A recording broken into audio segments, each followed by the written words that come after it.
Welcome back to Timeout for Leadership. Thanks for being part of this growing transformational leadership community and movement. Let me start today with a question. What percent of your day do you think is spent communicating? That's a tough one. Hey, in a study from McKinsey Global Institute, they estimate that leaders spend about 80% of their workday in one-to-one communication. This isn't talking about your personal communication or personal time.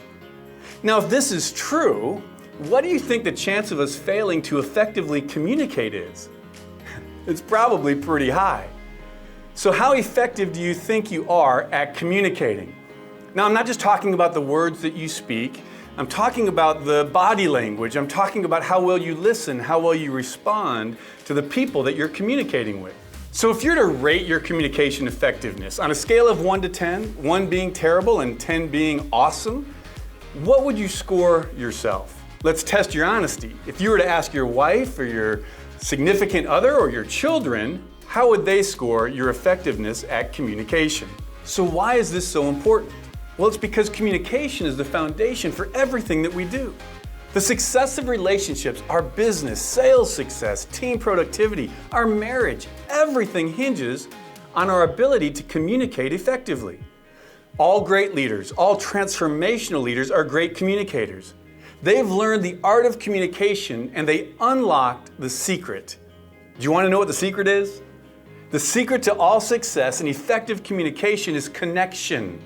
I bet that's not what you were thinking. Former President Gerald Ford once said, "Talent's not enough. Experience is not enough. To lead others, you must be able to communicate well, and connecting is the key."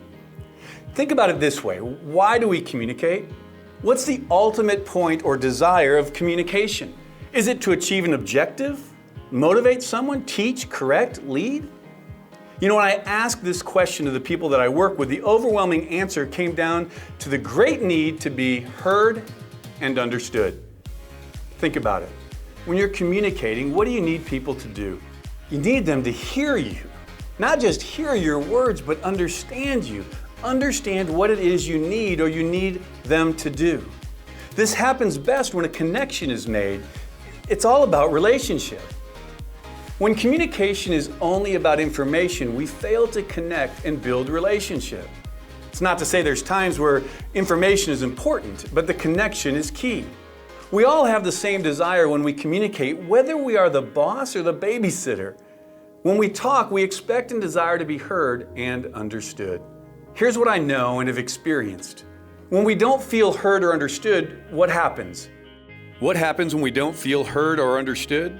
Join us next week for part 2 of Communication is Key, when we will talk about the keys to effective communication.